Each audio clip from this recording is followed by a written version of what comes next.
Call తో మీ బంగారాన్ని విడిపించి ప్రెజెంట్ మార్కెట్ రేట్ కే కొని బ్యాలెన్స్ అమౌంట్ ని క్యాష్ గా లేకపోతే సమానమైన బంగారాన్ని మీకిస్తుంది అక్షయ గోల్డ్ హబ్. భారత్ ఐరోపా సమాఖ్య మధ్య చారిత్రక స్వేచ్ఛా వాణిజ్య ఒప్పందం ఖరారైన వేళ అమెరికా ఆర్థిక శాఖ మంత్రి స్కాట్ బెసెంట్ కీలక వ్యాఖ్యలు చేశారు.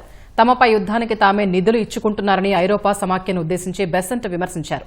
అమెరికా అధ్యక్షుడు ట్రంప్ నాయకత్వంలో ఉక్రెయిన్ రష్యా యుద్ధానికి త్వరలోనే పరిష్కారం దొరుకుతుందని బెసెంట్ ధీమా వ్యక్తం చేశారు.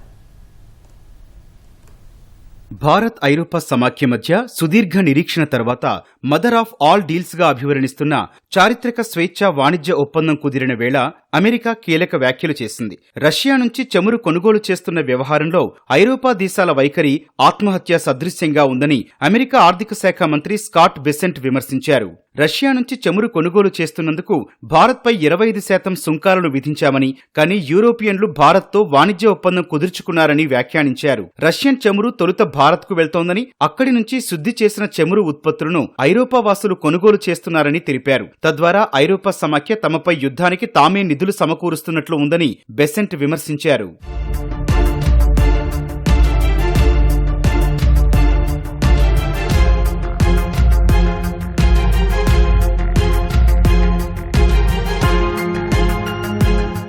భారత్పై విధిస్తోన్న కఠిన సుంకాలపై బెసెంట్ కొంత సానుకూలత వ్యక్తం చేశారు. రష్యా నుంచి భారత్ ముడిచమురు కొనుగోళ్లను గణనీయంగా తగ్గించుకుందని, ఇది అమెరికా దౌత్యపరమైన విజయమని ఆయన అభివర్ణించారు. ఈ సానుకూల మార్పు నేపథ్యంలో భారత్పై ఉన్న 25% అదనపు సుంకాలను తొలగించడానికి ఒక మార్గం ఉందని, త్వరలోనే సుంకాలు సగానికి తగ్గే అవకాశం ఉందని ఆయన సూచనప్రాయంగా వెల్లడించారు. అధ్యక్షుడు డొనాల్డ్ ట్రంప్ నాయకత్వంలో ఉక్రెయిన్ రష్యా యుద్ధానికి త్వరలోనే పరిష్కారం దొరుకుతుందని బెసెంట్ ధీమా వ్యక్తం చేశారు. ఈ విషయంలో ఐరోపా దేశాల కంటే అమెరికానే ఆర్థికంగా, రాజకీయంగా అతిపెద్ద త్యాగాలు చేసిందని ఆయన గుర్తు చేశారు.